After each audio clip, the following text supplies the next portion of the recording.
Hello and welcome to the New Orchard. A couple of months ago, I had the privilege of interviewing Kalia Taylor, a key figure in the ethics of caring within psychedelic and transpersonal therapy realms, and an author of books like The Ethics of Caring and Considering Holotropic Breathwork. That interview was published August 10th, 2025, and I recommend you listen to it if you have not done so already, and obviously if you are interested in this subject matter. The interview with Kalia was enlightening to me, and it allowed me to explore the ethical landscape of psychedelic assisted therapy and the profound principles of inner ethics in non-ordinary states, which Kalia developed over the years. We focused the conversation on psychological theories that govern holotropic breathwork, as well as discussed how Stan Grof's original work truly transformed the landscape. Interviewing Kalia left me even more curious compared to how I felt after reading Stan and Christina Grof's book titled Holotropic Breathwork, A New Approach to Self-Exploration and Therapy earlier this year. I wanted to continue probing this topic, but also wanted to find a different angle of attack for my second interview about holotropic breathwork. And I wanted to find somebody who grew and evolved from starting as a participant to ending as an accomplished facilitator with a lot of experience in the field. I'm very pleased to report that I have found just such a person. My guest today is Sharanya Naik, a multifaceted practitioner whose work spans education, bodywork, creative writing, and spiritual exploration with deep-rooted expertise in holotropic breathwork. For those of you in the audience who have not had a chance to listen to my previous interview with Kalia, let me very briefly, in a single sentence, explain what holotropic breathwork is. It's essentially an experiential method developed by Stan and Christina Grof that uses accelerated breathing, evocative music, focused bodywork to access non-ordinary states of consciousness for healing and self-discovery. For all intents and purposes, think of it as something truly magical, but also relatively easily accessible as getting into an altered state of consciousness. Using this method does not require any special tools or ingestion of any special compounds.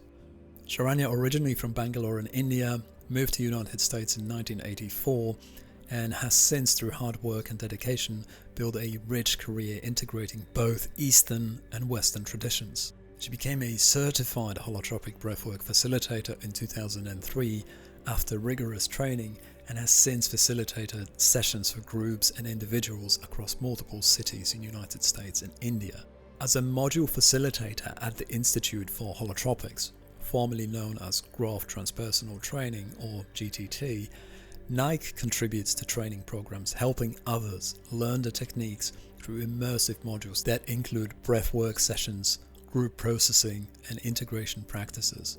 On top of all of that, she also served as an editor of The Inner Door, a journal dedicated to holotropic breathwork practitioners, where she curated content on transpersonal psychology and experiential healing. Naik is also a writer of poetry and short fiction. She's currently working on a novel. Her creative output often explores themes of impermanence, societal divides, human vulnerability, and conflict, mirroring the introspective insights gained from breathwork sessions and shamanism. Her life journey reflects commitment to wholeness, drawing from Hinduism, shamanism, and somatic practices, making her an incredibly insightful guest for today's interview, which expands and supplements some of the themes I had the privilege to cover with Kalia Taylor back in August earlier this year. I am super excited to dive in with her into this topic and see how Sharanya responds to some of my unanswered questions. Let's do this. Looking back to 1996, when you began exploring expanded states of consciousness, what personal experience or challenges in your life led you to holotropic breathwork, and how did your early background in Indian classical dance and yoga influence this process for you? So I started doing holotropic breathwork, like you said, in 1996. It was actually February 6th, on a very snowy day. I was actually in therapy, having a really hard time with my marriage. I had just broken up my marriage. I had a baby, and I needed some help. There was a lot going on for me, and my therapist said, "Oh, I just got certified in this work. Would you like to come to a workshop?" And I was like, "Oh, whatever, I'll come." And so I went to his workshop. I honestly did not expect very much. And it was also very much outside um my sort of my field. It was not nothing I had ever done before, or at least I thought that. So it's true that I had done a lot of yoga and yoga nidra in India, some yoga nidra, a lot of yoga, and I was an Indian classical dancer, but nothing prepared me for what the holotropic breathwork was really. Um, yeah, but once I started doing it, all those pieces fell into place. The classical dancing just like flip, it just, I don't know, it was wonderful. It just created this beautiful mosaic in my experience. Um, yeah. Would you be able to describe a pivotal moment from your own holotropic breathwork sessions that sparked a profound personal transformation? Perhaps shifting your sense of self or shifting your emotional landscape. So I think I have a few of those, and they're somewhat different from one another. And so if it doesn't take too long, I think I'll talk about them. My very first experience was actually an enormous shock to my system, because I actually had visions, um, and that that was very shocking to me. Um, and I remember when I came back from that, I was so shocked by the whole thing that I wasn't able to talk about it. I didn't do the sharing in the sharing circle. And then I came back, and the next day, which was a Sunday, I remember thinking something has shifted so profoundly. And I had this image of a door opening, like the back door of my house or something, kind of opening, and it led right back to a sort of a time in my life when I was freer and more heart centered. And I don't know what, like, I had no idea why that had happened, but I remember that day really clearly, actually, a feeling that that door had opened. Um, and then I had many years of torture during holotropic breathwork. I had a very difficult process for years and years and years, a lot of trauma. There was one day, I was in a pretty hard space, and I saw a foot. I had a like a little vision of a foot that was hennaed. It had henna on it, and I saw this foot, and I thought, oh, oh my goodness, that is so beautiful. And it kind of opened up into just a really beautiful feeling of oneness with everything in the universe. And I remembered that, and I remember how when I shared in the circle at the end of the day, I said, I can't believe I've had such a beautiful time after all the yucky spaces I've been in. Um, but it really was a shifting. It was just like it is possible to feel um, connected to everything in the universe. That was really profound. And another time I want to talk about, probably from that same time in my life, actually. I was lying on the mat and feeling a lot of the usual dread and nausea and stuff like that. And then underneath all that, I felt this bubble of joy. And it kind of just like bubbled through my system. And it was just like, I thought, if that is what is under all this, then I'm going to stick with it. Like I'm going, it was worth everything. So yeah, I think those are the three moments I want to talk about. There are many, but those come to mind right away. That's very interesting. It's pretty common knowledge that in most altered state of consciousness type of therapies, the facilitators do talk about and insist on well-balanced set and setting. I'm very curious and would love to better understand, how was this explained to you prior to your first session? You've just mentioned that you were in total shock. tasting the profundity of the experience. How did the facilitators make sure that you have a properly tuned set and setting for your first experience? And did you feel any fear going into this experience at all? I think I didn't know enough to be afraid that first time. The second time, I was terrified, and I'm still quite frightened actually before I get on the mat. But the first time, I had no fear. What I did have was a really, really bad attitude. I thought, oh, these people are crazy. Um, I mean, so the set and setting, I remember getting there and there was a circle and we were all in this circle and Tim O'Connell, who is the facilitator, was explaining, like he did a whole lecture about holotropic breathwork. And we did this circle where everybody was sharing something about themselves. You have to understand, I had not been in a circle like that ever before, and I didn't want to be. I didn't believe in stuff like that. I remember there was one man in the circle who was talking about how he felt like he was the crucified Christ, and I thought, oh God, what am I doing here? I was like, this is crazy. I know that Tim provided a setting. My mindset, however, was not at all the right one for this work. Nevertheless, it took me. It was a very powerful session, and I remember lying there thinking, "There's something calling me." Like I felt like literally calling, saying, "You." And so I maybe mindset doesn't matter as much as we would like it to, or something. Yeah. Hmm.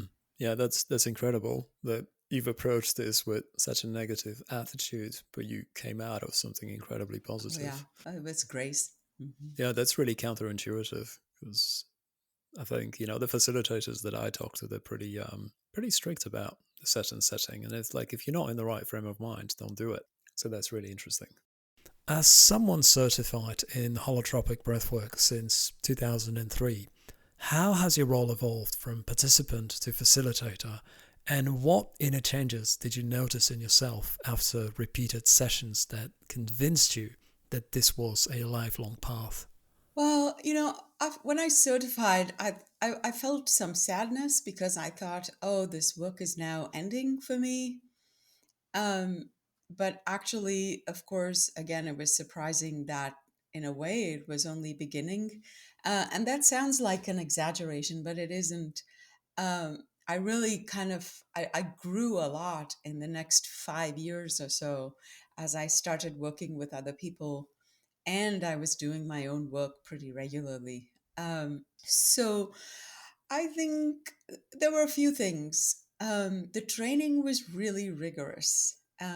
Most of the training was done by Tab Sparks, whom you might have heard of, and some by Stan by the time I got there. Um, but it was very rigorous, and some of the rigor was around how you see yourself as a facilitator. So how I go in there and see myself, and there was a lot. There was some talk about, as I'm working with a breather, I can ask my own stuff to kind of sit behind me for a bit so that it's not between me and the breather. And I took that to heart because there were times when I would be working with somebody and I would feel a lot of my own stuff sort of, coming through, and I'd be like, oh, okay, get thee behind me for a little while, right? Um, so that was really powerful. But um, let's see what else. I think that um, more than anything else, understanding what this inner healing wisdom is like happened more after I started working with other people.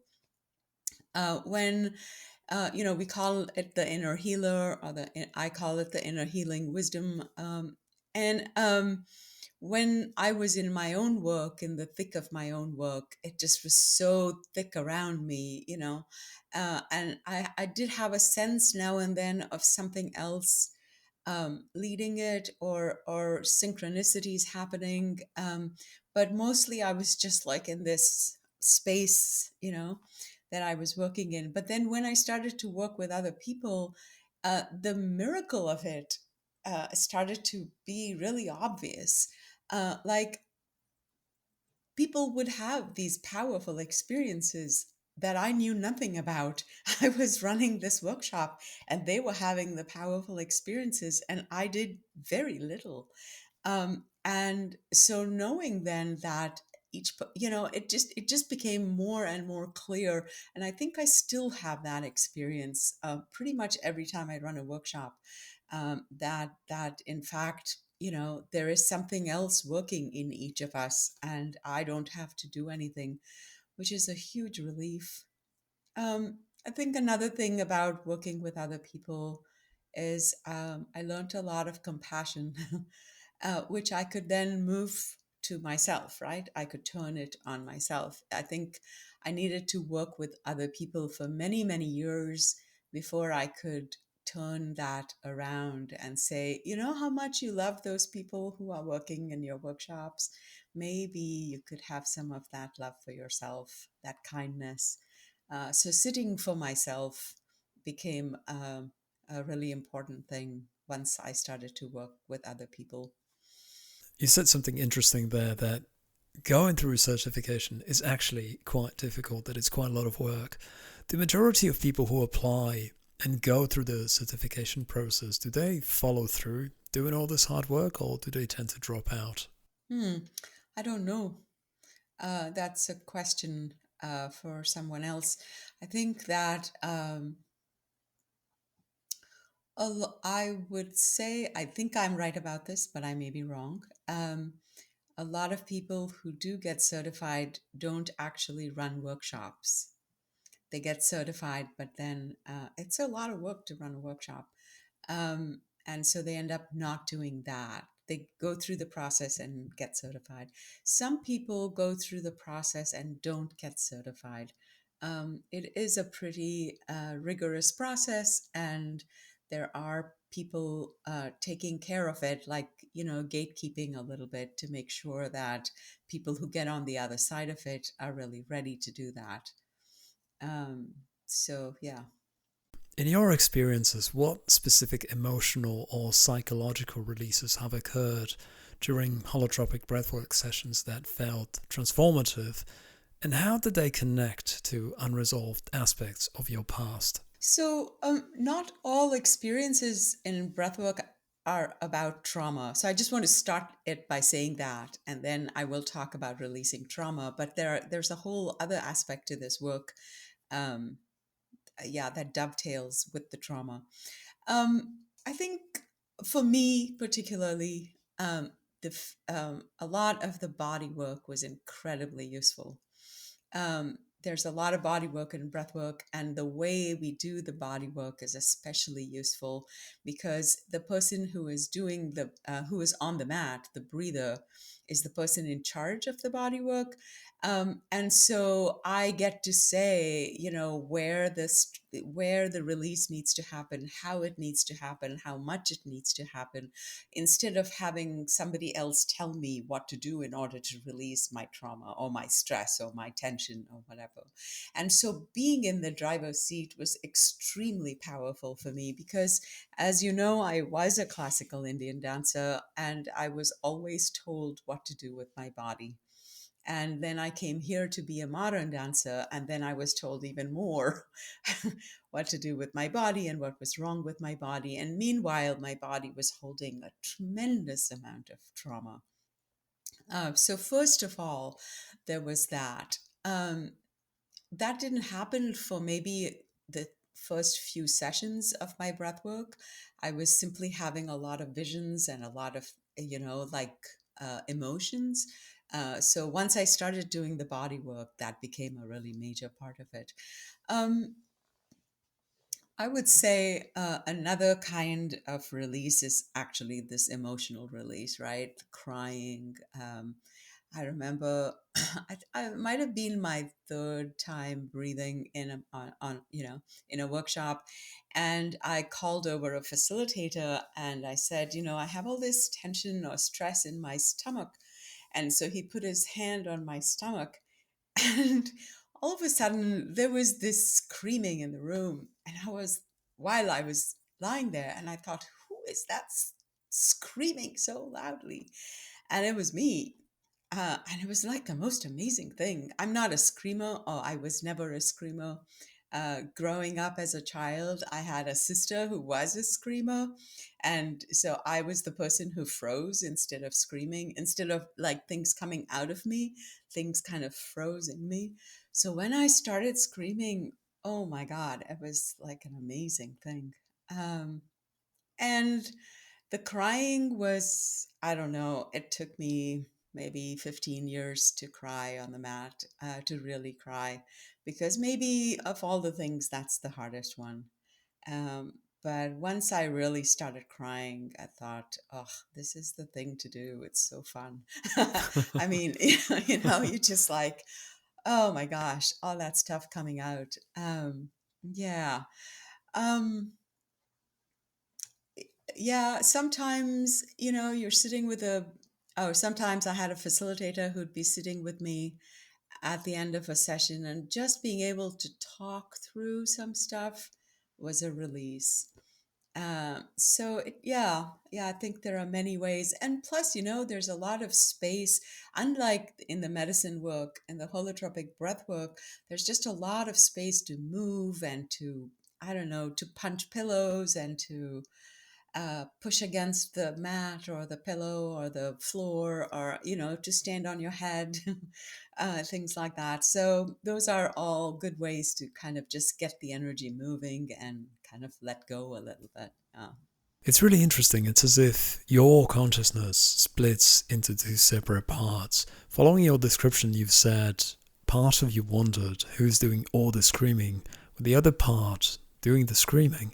It must have been a very interesting experience. It is an interesting experience.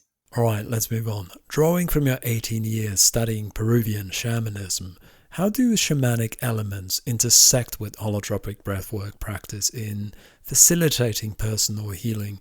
And what metaphysical insights about this interconnectedness or wholeness have emerged from this unique blend? Well, I think holotropic breathwork is shamanic work. Um, I don't make much distinction between the two. So people who come to do medicine work are often really, they're not thinking so much about trauma. Sometimes they're just coming to have a cool experience or to expand their consciousness. But a lot of trauma work does happen. Um, I would say that the most important thing that I have had in all this non ordinary state work is Stan's cartography. It is powerful, and it is very encompassing. And so I have been able, like, while I am doing the medicine work, while I'm in a completely expanded state of consciousness, I will say to myself, oh, remember, this is the second birth matrix, and it's terrifying right now. But I could hear Stan's voice, I would see his face sometimes, and it would save me in that moment. Like, oh, he told me this was going to happen. Um, Tremendous amount of like ability to sit with myself. I know times in the Peruvian work when things are just too much to deal with, and my own self will sit next to me and say, I'm here. I'm just like a facilitator for you. And so I can go through this now knowing that, I know how to do this. I'm facilitating myself. I'm sitting for myself. And that comes directly from the holotropic breath work. Um, I think that we tend to see much more like bigger. when we're doing the medicine work, things are just big and they are quick and fast and way colorful, but it is the same terrain. Um, Sometimes in the ayahuasca work, there is a kind of there it seems to be a being that is the plant, and also the ceremony itself is very reverent. So I have learned from the medicine work a tremendous amount of reverence for holotropic breath work. That it is not just something that you can lie on the mat and do. And this is where the set and setting really help. That this is a place of it's a sacred space. Stan says that holotropic breath work is first and foremost spiritual work, and only then, and only after, the spiritual work is therapeutic, and so it has therapeutic value, but it is first and foremost a spiritual practice, and so the two kind of dovetail really, really nicely. um, the music in the holotropic breathwork is absolutely the most beautiful thing, and the music in the medicine work is just so important, And I've learned from the medicine work how to focus on the music. I learned that, I don't know, maybe a couple of years into my medicine work.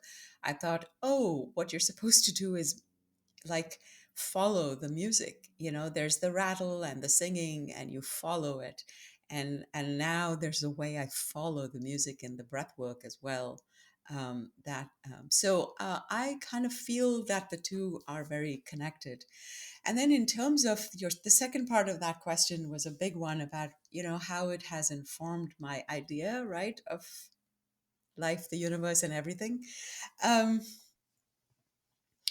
Well, every time I do the medicine work, there is this moment when I give thanks for all this work. There is, like, I understand that all the people who are holding space for this in the world, um, all the people who are creating these circles, holotropic breathwork and medicine circles, all of us are doing sacred work. And there's a kind of blessing that I feel that is coming from me, but also coming from something else. There's like a blessing on all this work. And I think, the more we do right now or ever, the better for everything, for the universe itself. Stan talked about a tapestry, and he said the whole universe is like a tapestry, and you pull one string of that tapestry and it changes the whole thing.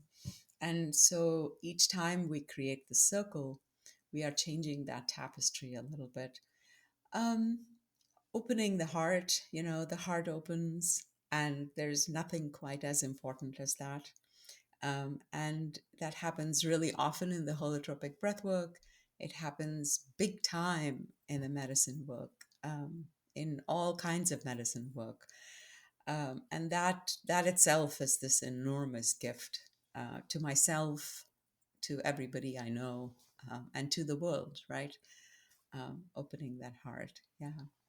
Why do you think holotropic breathwork, this modality, is not sitting a little bit closer to mainstream these days?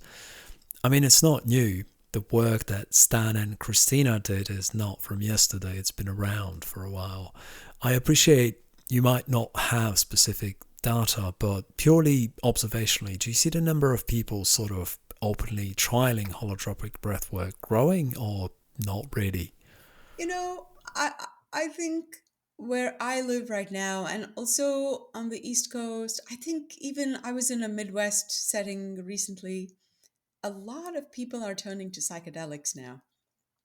It has become popular for many, many reasons. And, the books that have been written, Michael Pollan book, the other books, it's become very much mainstream. And because of the psychedelic work now, people are finding the holotropic breath work again.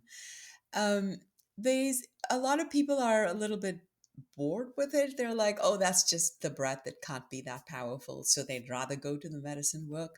And then there are some people who are who won't do the medicine work, And so who come to the breath work because they won't do the medicine work because they're scared of it. Um, you know, it's a mystery school. And I think, I don't know if a lot of human beings want to enter that dark space. You know, Peter Kingsley has a book about how in the ancient days, right? And the Greeks would have this stone, and underneath the stone would be a dark space, and people would lie there for a really long time, and until they got healed, whatever that meant, and there was a priest sitting outside waiting. I mean, people have been doing this forever, but not everyone. You know, uh, I think, and there's something about it. I feel like the work calls you. There's like, and so sometimes people say, "Oh, I'm really interested in that," and then they just forget about it. Um, so I don't know. It's a mystery thing. Some people step into it, and then some people just do it once, and they're like, "Ah, this wasn't for me," and they leave. Yeah, yeah. I feel like there is an inner healer. There is a healing wisdom in each of us, but also in the world. And so um, I build it, and hopefully people come. you know, yeah. That is the hope indeed. Can you unpack the step by step process of a typical holotropic breathwork session from your perspective as a facilitator? What physical sensations, breathing patterns, and environmental factors like music, which you've mentioned already, or group dynamics contribute to entering non ordinary states? Can you talk me through the process in detail, please? It all begins when people sign up for my workshops, right? So I send out an invitation, and I'm saying but it could be anybody. So an invitation goes out, and then somebody says, "Oh, I'm going to sign up for this workshop," and they sign up, and they email me, and I say I would like to talk to you on the phone. Um, so I have a phone conversation, and I think it starts then, because in that phone conversation, I'm kind of trying to suss out some stuff. Like, I'm trying to suss out if this work is going to be okay, if you've got a strong enough, um, you know, I guess, and a strong enough ego or something, so that you can do really deep work and still be held together, and you won't fall apart entirely. And if various things like that. Um, but in that sussing out, the person starts to talk to me about something that they're looking for or hoping for. And right there is the beginning of the process. Um, and then, I send out another email closer to the workshop, and I say, here are all the things you need to bring with you. And even in that list of things, there is like, bring eye shades, bring your contact lens case, bring your inhaler. And so there's this sense of like, we're going on an adventure here, you know, bring your stuff, you need your gear. And I'm here for you, and I have food for you. And I also say, if in, between now and the workshop, if you feel a lot of trepidation, it's okay. And if you'd like to call, just call me. And if you need to talk, just call me, and we'll talk about it. So right there, I have set up already a setting for them. And they have created a mindset. Now they know who I am, they've heard my voice, they've seen my emails, and they're coming in there. So this preparation happens way before.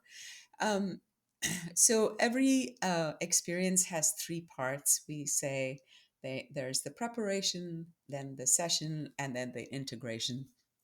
So, the preparation part, when people come into the workshop, we start with an opening circle, and people um, share a little bit about themselves. They say, this is who I am. And maybe they might say how they're feeling, or, what they're bringing with them, or why they want to do this work.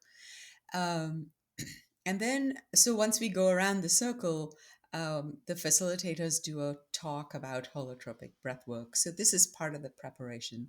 And in my workshops, I ask everybody to come to this talk. Everybody sits through the talk, even though some people have been coming to my workshops for years now, but they sit through the talk anyway, because it's part of like everybody's psyche is getting ready to go on this journey, mine included.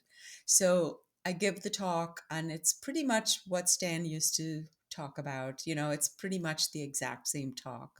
Um, I talk about the cartography. I talk about why we do this. I talk about how to sort of intensify the experience. And what exactly, how does healing happen, right? We do all this, we know the cartography, but how does healing actually happen? So I talk a lot about that. And then we pair up in sitter and breather. We do the first session. So um, I don't know if I'm saying too much, but we do this session.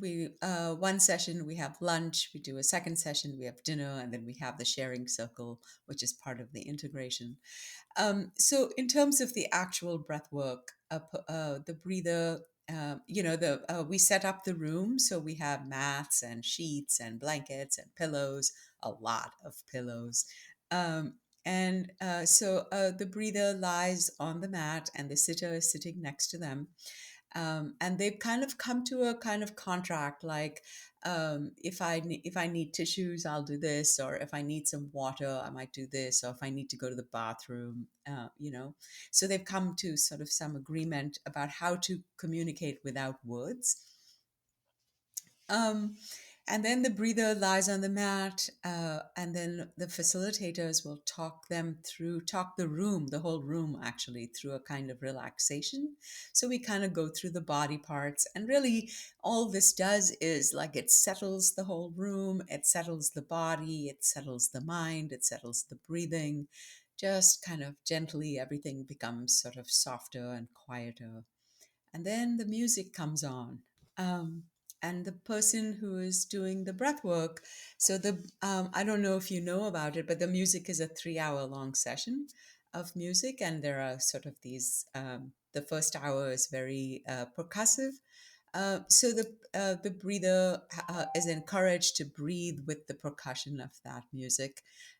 So breathe deeper and faster using the music, and kind of just letting go into the music. Um, and then pretty much we let them be. The facilitators are wandering around the room. I'm very close to the breathers. I'm watching their faces. I'm watching their fingers. I'm watching their bodies. I'm watching how they're dealing with their bed sheets and their blankets. I'm watching to make sure they don't roll off the mat or their head doesn't hit anything. I'm putting pillows around them. But most of the time, we kind of just let them do their thing, and they have their session. Sometimes people ask for body work, so they might say, can you put your hand on my chest, or can you hold my hand, or they might. I have breathers who are doing a lot of moving around on the mat, and they might ask to be held, or we might be there to keep them safe, and then they might kind of crawl into us and ask for something. So there's a lot of physical contact if the breather wants it. So the really important thing is that we don't do anything unless we are asked to do it. I mean, literally nothing at all. So if a breather is crying, we let them cry. We don't comfort them. And even as I said earlier with the body work, the breather tells us what they need, and we do the body work. There is just absolutely no intervention without it being asked for. So yeah, and then in terms of I think that's what I want to say. Oh, really important at the very end of of the session. So 2 and 3/4, of 2.5 to 2 and 3/4 hours. The music comes to an end, and then the facilitator checks in with every single breather. And this is a really, really important time because first of all, it's just a time to say, hey, Are you back? Are you okay? How are you? And then we kind of check in, like, how's your head feeling? How's your body? How's your, and trying to do all this without too many questions, right? Hmm. So that the breather doesn't feel interrogated. Um, but kind of sussing it out, so not just with words, but with all kinds of senses. I'm sitting with the breather, kind of trying to sense it, sense how they're doing. And then sometimes breathers are not done, they want to be done. But the stuff is still there, or they might be like really like not quite coming out, or they might have a lot of emotion and I can kind of see it. So then there's like I suggest, would you like to kind of come back to the mat and lie down for a while and just, I'll be with you and see how this works for you. How, what do you need? And sometimes people will go into full blown process at that point, even though the music is stopped and all that, because there's just a lot there waiting for somebody to come and free it up. And sometimes people are really done and they go like, nah, I'm fine. Um, yeah, and at the end of that, there's a space set up for what we call mandala drawing, and this is just a kind of a way to put something on paper. Some people write, but there's a lot of art supplies, so people can draw or scribble, or some people make really beautiful art. Hmm. I make stick figures. I can barely do stick figures. Like my mandalas are so ugly. But yeah, and so that's a whole session, and then we come back and do the whole thing again. But that's kind of the whole session, and at the end of the night, we have a sharing circle where people are encouraged. Again, there's no rules, but encouraged to share something, and that act of putting something into words is really useful. Um, because like there's all this stuff swirling and then it kind of starts to come out in words, and it like maybe a little bit linear. Maybe how sometimes when you're talking, you as you talk you kind of get ideas. So that happens sometimes, but also so precious when people are listening to each other in the room. So there are maybe 22 people in the room and everybody has their own experience, and it just becomes this gorgeous tapestry of experiences of healing. And also you see people are so beautiful and and they kind of like are sharing from their heart something so intimate that happened to them. As a facilitator, do you have anything that allows you to control and moderate the intensity of the experience? In plant medicine, you control the intensity with specific dosage. Is there anything in holotropic breathwork that allows you to pull these strings, or is the idea not to get involved and interfere at all? You mean for the breather? Yes. Oh, it's absolutely to not control it at all. Absolutely. And the bigger the better, really. The less controlled, the better. And Stan would always say the least amount of, um, when you get in the, when you get, you're forced to come into the process sometimes, if somebody's getting off the mat or something, but you want to give them the least amount of intervention. Tab used to, he was really good at that, at like just not going in too much. It's sort of like being really respectful. And even when we are doing body work, we are asking for the process to become as big as it possibly can get. So there's a lot of training that goes into that body work, as you can imagine, because we have some really large men coming to workshops, and and they can get pretty big, and sometimes very small people get very very big. But yeah, the bigger the better. Yeah. Hmm. Interesting. In sessions you've led or participated in, what role do expanded states play in accessing repressed memories or traumas? And how do you guide participants through the integration phase to ensure lasting transformation? How do you do that? I mean, there is this concept that I keep coming back to, I guess, of the inner healer, and that there is this wisdom of like you go to places where it's going to be useful for you to go. The experience you have is the one that is going to be most useful for you in this journey towards wholeness. Um, and, we don't really know the meaning of this word wholeness. We don't know what it is. We don't know what it means to be healed. And I definitely don't know anymore. I might have thought I knew what I needed to heal, but I definitely don't know anymore. So that there is no guidance other than breathe as deeply as you can, maintain that breath, and make it a little faster, and like allow the music to kind of take you. Now, the thing about the breathing is, it's useful. The breathing is useful. It kind of it gets your, you get go into it alters your state of consciousness. If you're breathing like that, it's not hyperventilation. It's like this really deep kind of breathing, but it does alter your state of mind. It's what the yogis do when they are, before they meditate. Um, so, uh, yeah, so there is the breath, but I have to say that even though it's called holotropic breathwork, um, for me personally, the breath has very little to do with it anymore. It's more about I'm here on this mat and I'm in this space and I'm ready. I'm ready to sort of open myself to my own psyche, if that makes sense. Metaphysically speaking, holotropic breathwork is obviously rooted in transpersonal psychology. How do you view the holotropic drive towards wholeness as a spiritual or cosmic process? And has this shaped your understanding of human consciousness in your own life? I like to quote the Upanishads, actually, that say that there's a Sanskrit shloka that says, this is whole, that is whole. If you take a little piece out of wholeness, all you have is wholeness. Um, and so the drive towards wholeness, um, we are already whole. There is nowhere to go.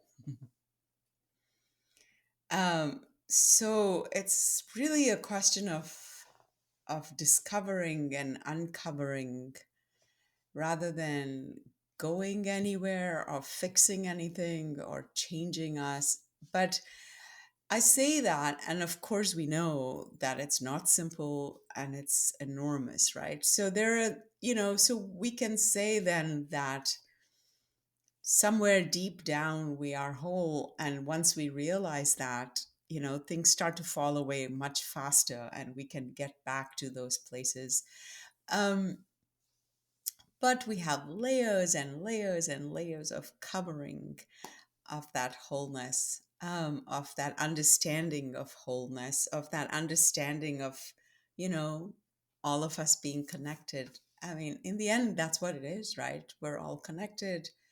Our heart, we have one heart, right? We are, and so how much, but how much trauma, right? And how many coverings, not just from my childhood, but maybe many lifetimes, and just the world itself, right? The more all the greed and hatred and ignorance in the world, which is what the Buddhists talk about, is just like layered on top of us. And we know that, and we're so hungry to find this true self, you know, that maybe we call wholeness. So yeah, I think that holotropic breath work is a really good way. It's really simple. It's like going into myself, right? It's like creating this relationship with myself, and everything is right here, like right in here. Everything at all is right here. Um, I don't know, the God, God, the universe, everything is healing. Um, is right here, what I need to give to the world. So, yeah, it's simple and super profound and not at all easy. Yeah. In our society, I would say, especially in the West, most things are set up in such way as to diminish your whole view and experience of reality, preventing people from seeing or getting to said wholeness. It's such a tiny fraction of society that can and does break away from that fog of life. I don't know what else to call it. Why do you think most people have to exist in that status quo? Well, we do want to profit off of each other, and the only way to do that is to lie about who we really are. Mm-hmm. It's as that simple as that's that. that it's I mean, I think so. Yeah. And then the more we do that, the more we get hurt, and then hurt people, and we just kind of keep that cycle going, right? The Hindus call it samsara. That is samsara. It's like a barbed wire. That is like we are caught in this barbed wire, and then the more we fight the barbed wire, the more we get caught in it. But it is, I think it is somewhat simple. um yeah. I remember one day, when I was doing some medicine work, and I had to uh, bring myself to my heart. I don't know what that was, but there was this thing of coming to the heart, and it was the scariest thing I've maybe ever done. Just this bringing the mind to the heart was so terrifying, and the heart was such a dark place, because all the mysteries of the universe are right there. you know and so, yeah, and then learning how to do that slowly, more and more each time, just coming there and feeling the pain of the broken heart and the open heart. It's we and that's the other thing about this, is that we don't like pain. We don't like, and we don't like grief, we don't like fear, we don't like pain, we don't, and so we run away from all of it. And the paradigm of holotropic breathwork is that instead of running away, we breathe into it, and that's how we are all healed. That's how we heal. We just breathe into whatever is uncomfortable. We breathe into everything, comfortable or uncomfortable. And so when there's fear, you breathe into the fear and you make it as big as it can be, and you kind of become the fear. And there's like a freedom in there. But there's also mystery. There's mystery in each of these things, in fear and shame and grief and anger and joy and love. There's mystery.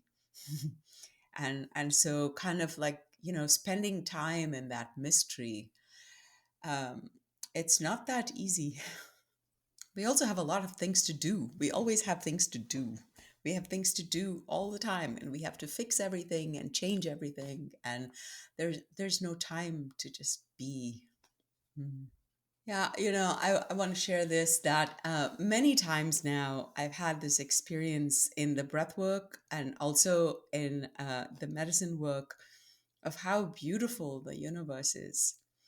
And especially in the holotropic work, I've seen this, like, it is so beautiful. And all I need to do is just see it, just be here with this absolute beauty. And in about 1 minute, my mind is bored. It's like, okay, let's do something else. It's like, no, no, no, no, wait. And I think our minds like love to make up shit. We just like, Yeah. we make up stories and we create trauma, because otherwise we would be just watching this beauty. For skeptics, using materialist mainstream science to explain seemingly metaphysical events can be a good way to convince them of benefits of things like holotropic breathwork and support its transformative power. Taking that into consideration, do you think materialist science can be beneficial, or do you think it's not that interesting or even relevant in this context? I think it'd be really useful to do more work in this area. I think that was what was happening when Stan and his crew were at Johns Hopkins before LSD became illegal. I think that's what they were doing. And Johns Hopkins now, since the early 2000s, have has had some. They're doing a lot of research in with medicine work. Just I think mostly with psilocybin. There's been a lot of research with psilocybin, uh, but very little with holotropic breathwork. I think people just haven't been that interested. Um, yeah, I don't know. I don't know why that is. We do have some people who are researchers and psychiatrists and medical people who have been trying to get together control groups. Every now and then somebody pops up out of a new group of certifying people and says, oh, I'm interested in doing this research, and it just hasn't taken off so much. I think it would be really useful. It doesn't, even the work, I mean, I know of people who have done work around the ayahuasca community, trying to sort of understand the why it is healing. Um, I'm not sure if anybody's coming up with good materialistic answers to this question. We have a lot of mystical answers. We have a lot of psychological answers, right? Like therapy, like what in terms of therapy, people feel better. They function better. So that's pretty clear. But in terms of actual brain chemistry and what it's actually doing in the body, I think just not enough.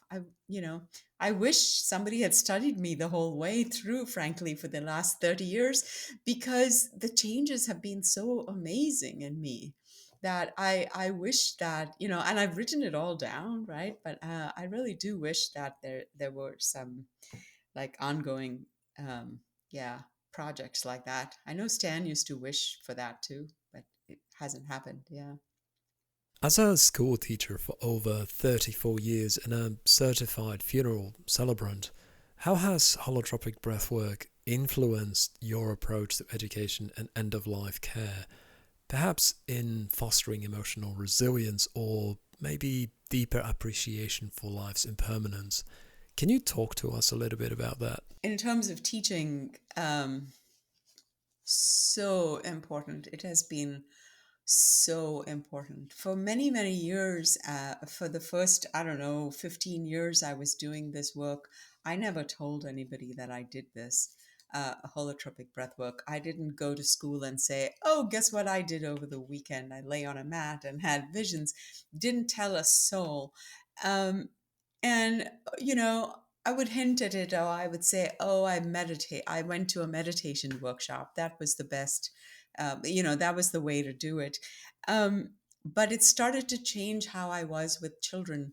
It changed profoundly how I was with my 2.5 year old, thank goodness. And then it changed how I was with the children in the room, because I mean, in a thousand different ways. But first of all, the paradigm of letting stuff be as big as it needs to be, everything in school is about making things smaller, like sit down, shut up, do your work, be small, right? Don't upset anything.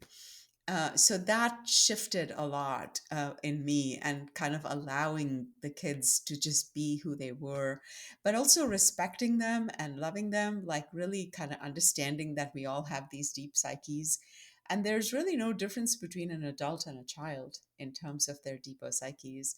And so I knew what I did to students in my classroom would end up on the mat 10 years from then. And I didn't want that, honestly. um so there's a lot of that, like, yeah. um and depth, well, the holotropic breathwork is very much about like deep in there is the whole thing of death and rebirth, in the cartography that, with the four birth matrices, at the very end, right before the birth happens, there's a death that happens before the birth. And it's crucial. So many of us, most of us who do expanded state work, have died and have experienced death in so many different ways. Sometimes it has felt like I'm actually dead. Sometimes I've had vultures, picking at my bones, and sometimes some people talk about being at their funerals. So death is a big deal, and then people, as a facilitator now, I'm with people who are going through some of that themselves on the mat, and so, but of course, none of that, comes close to preparing you for the real thing. Um, I remember, well, my father died in 1997, and the grief that I felt over that was, I don't, was just so profound. And I had just been doing breath work for a couple of years then. So yeah, it was a really big deal, and it freaked the heck out of me. Um, but my mother died in 2009, and I spent the last 3 weeks of her life in a hospital room with her. And by then, I was much clearer about stuff. And I said to myself many times, all the work that you have done is about this moment, And she had a very difficult death. Um, she did not go gentle into that good night. And so watching that was really hard. um, so we are all afraid of death. One of my biggest, I mean, in the ayahuasca work, there is just a lot of dying. It's called the vine of death. Ayahuasca is called the vine of death, and so she will bring that to you. And I have sat through hours of being terrified, and I learned some compassion for that fear. Many people will brag about it. They'll say, "Oh, I'm not afraid of dying." And I don't believe them anymore because I think we are afraid of dying, and we spend our entire lives running away from that. And, as when we turn our heads and say, "Okay, I'm just, here, I'm going to face it. I'm going to allow it to become part of the paradigm of my life. It's going to become part of how I live, knowing that I can die, not when I'm 95 years old, but anytime, any place. This could be it. Knowing that, and kind of starting to build a relationship with it. Um, it's the work of a lifetime, I think. And I don't know how I'm going to be when I die. I pray about that a lot, like that. That when I die, I will go more gently. It's the thing. I'm not a gentle person. I kick and scream a lot. And so I pray that I will go gently. um, but I think it's, I did a whole 1 year course on, a year to live, from Spirit Rock, which is a Buddhist center near my house. And they just, you have a year to live. What are you going to do with this year? So yeah, I think it's really important. I think, and then helping people go through that, is important. um, Helping animals go through it. I lay with a dog, my brother's dog. I lay with her as she died. It was a really profound thing. Um, so, yeah, it is a part of life. Um, and fear around death is really difficult. Not useful either, but quite natural. So yeah, to answer your question, why don't more people do holotropic breath work? Because, we're going to face our death. Who wants to do that? Yeah. Yeah, no, that makes sense. You're also a poet and you've been writing poetry for a while. In one of your pieces titled The Game, you explore themes of inequality and emotional struggle. I'm wondering, how have holotropic breathwork sessions helped you process such social and personal disparities, leading to maybe greater empathy in your work? Yeah, I've done a lot of work at school in my school settings on inequality issues. And yeah, it's really, oh, it's a terrible thing, isn't it? Um, and now I feel more fear than, I feel more grief than fear or rage, which is, I think, a more useful place to be. Um, it's hard to find common ground with people if I talk about grief rather than anger at inequality. I think people are more comfortable with the with with the anger about it, like rage and the sort of identity issues, like um, um, and such grief for knowing that we are all connected, we are all one, are and yet there's this like incredible harm being done um, for so many reasons. We have to continue to show up for it all the time, right? It's like sitting in the world is like sitting through a really really difficult ayahuasca session. You kind of plant yourself in there and you say, "This is really hard, and I'm going to hold space for all these terrible things happening." um, Sitting with the breath work, as you sit for a breather, you're sitting there with them for 3 hours as they're having their experiences, and you're not doing anything to change it or help it. And I bring some of that in this work with in the world, that I how much can I sit with it and not try to fix or change or something, and then when is it time to actually change something, right? When is it time to do something? I used to get really angry with all the Buddhist monks. I used to go to a lot of Zen monasteries, and I would get really mad. I'd be like, "You guys are just like sitting here and meditating. What's the point of that?" You know, but to hold my own rage and my own fear and my own tendency to oppress other people, right? I mean, we all carry that. We carry both things.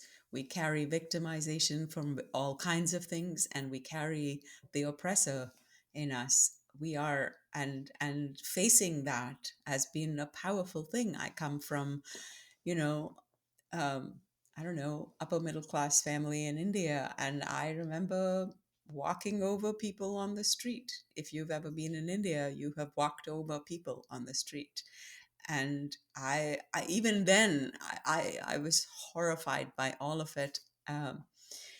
But I have had moments in the holotropic breath work, and then more, I would say, in the medicine work, that I've had to kind of like hold that lineage, right? The lineage of oppressors, and say, and I came to this, like, there's a tendency for people to give away their power or to wish they didn't have power because they're so hurt by the inequality in the world.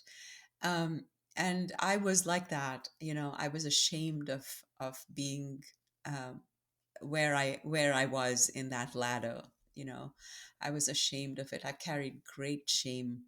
But there was this moment in an ayahuasca session when I saw the whole lineage. There have been many times then, but there was this one moment, and I heard a voice, and it said to me, um, "If you can not hurt anybody with your power, you can now claim it." And I feel like I took an oath that day that I would do everything I could to not hurt anybody with my power, you know. And then I could kind of like step into it and say, I don't have to be ashamed of it anymore, of how I was born, and you know how I stepped over people. Reflecting on your editing role for the Inner Door Journal and staff position with Growth Transpersonal Training, what key insights from the Holotropic Breathwork community have deepened your own metaphysical worldview, such as the nature of the soul or the nature of collective consciousness? I think I'll say two things. Um, I think one, I'm conscious of um, the goodness of our intentions as we do this work. That people come, and that doesn't sound very metaphysical, but I think it is, for humans to show up with the best intentions for other humans and for the planet. Um, and I think that people who come to the breathwork, and I think the training process itself, um, it's like going into the fire and coming out a little bit purer, right? So there's that alchemizing um, effect on all of us, I think, who go through the training process and then start running workshops. Um, and at the same time, we are very, very human, and so the community itself is maybe not as um, hmm, well functioning as it could be. Um, and it's just the way it is. Um, like all communities, in the end, the vehicle is less important um, than the lessons we learn from it. Um, and every spiritual community goes through phases of like breaking apart and not being so healthy. And we have had our times like that as well. Despite our showing up and despite our walking through the fire and being purified by this process, we have our own ups and downs in the community. And it is sad and also humbling. Yeah, very humbling, I would say. I don't know if I answered your question, but yeah. I think you have answered my question. Thank you very much. Wrapping this interview up, I'm wondering what legacy do you hope to leave through your multifaceted work in holotropic breathwork, shamanism, and education, and how does it reflect your deepest why? You know, the core motivation behind dedicating decades to expanded consciousness and healing. I don't know, Patrick. I think I'm kind of just like functioning from day to day. I don't I don't think about legacy, honestly. I don't think of myself in those words. I think, whoa, I'm still alive. That's pretty cool. And wow, I didn't lose my mind. Wow, I didn't kill myself and I didn't go crazy and I'm still functioning. This is a really good thing. And I love this work. And I love like being in the rooms with the holotropic breathwork. I love making music for holotropic breathwork. And so I do it because I just love it. And I'm so grateful that people come to my workshops because then I get to do it. I get to be in the rooms with them and I get to feel all the feelings and I get to kind of like connect deeply into something really sacred and spiritual. Um, so that sounds really selfish, like I'm doing it for myself, and maybe it is a little. I don't know. I'm glad that people get so much out of it, just like I get so much out of it. Yeah. Um, I don't see myself as a healer or a teacher or any of that. I'm kind of bumbling along here, going like, ugh, this is still working so far. I'm paying my mortgage. This is a really important thing. Great stuff. How can people find you? Where do they read your poetry? Where do you publish your written work? How can they contact you? Oh God, I'm trying to get published so badly. I collect so many rejection slips. But yes, as you know, I've gotten into a few journals here and there. I'm trying to get a book published. I'm trying to get a book of short stories published, which I love actually. Maybe more than my poetry, but don't tell anybody that. Too late. Too late. Um, but I'm online. My website is hansaholotropic.com, and really that's the best way to get to me. All my stuff is there. I do some shamanic work with people one on one now.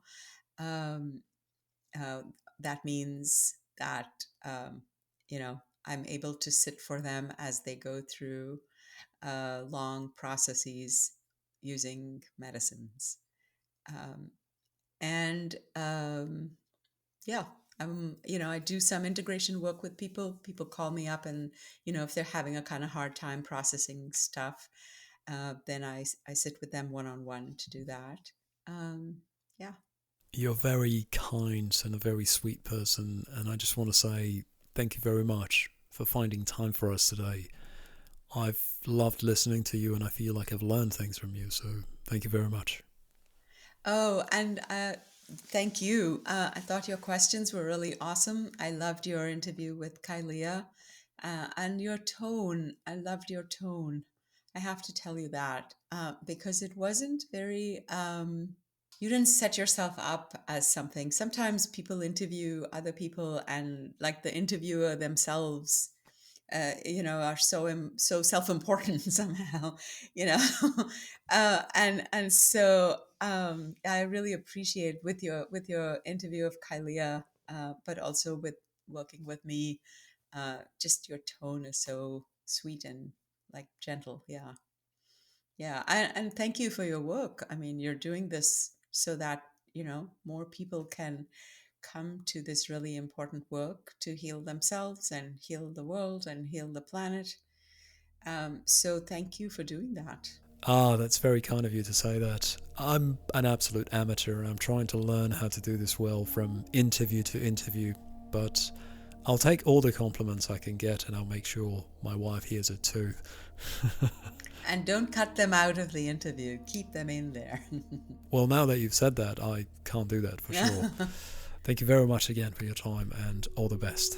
Okay. All right. Thank you, Patrick. So there you have it. This was the lovely Sharanya Naik, a facilitator and practitioner of Holotropic Breathwork, a school teacher and leader, a writer of fiction and poetry, a bodyworker, and a spiritual traveler. You might be wondering, why do I think Holotropic Breathwork might be a useful tool, and why am I choosing to promote it here? It does not take a genius to notice how chaotic and insane the modern world is, how much intergenerational trauma is being passed from generation to generation, from one major conflict to another, on top of all the individual trauma that so many people have been unfortunately collecting throughout their lives. We are collectively swimming in a deep ocean of trauma, which is impacting all aspects of life. It impacts how we run our families and how our so-called leaders run the countries we live in. Charles Eisenstein eloquently writes about this in his book, The More Beautiful World Our Heart Knows Possible. He emphasizes how personal inner work, such as healing trauma, exploring the self, and shifting consciousness, ripples outward to transform society and create a world aligned with interbeing, compassion, and abundance. I see holotropic breathwork with its focus on accessing altered states for emotional release, trauma integration, and expanded self-awareness, aligning well with these sentiments. After all, holotropic breathwork isn't simply individual therapy. It can serve as a pathway to reconnecting with deeper aspects of self and the collective, fostering the kind of vulnerability and authenticity that Eisenstein sees as essential for societal evolution on the path to a more beautiful world our heart knows is possible. I'd like to close this episode with a quote from Eisenstein's book, which I think connects to the power of holotropic breathwork and its ability to uncover and release these unconscious blocks through intense breathing and non-ordinary states, allowing fuller engagement with life. Here's the quote: "Addiction, self-sabotage, procrastination, laziness, rage, chronic fatigue, and depression are all the ways we withhold our full participation in the program of life we are offered. When the conscious mind cannot find a reason to say no, the unconscious says no in its own way." As always, a couple of key links and references from the episode in the show notes for you. Thank you very much for listening, and see you next time.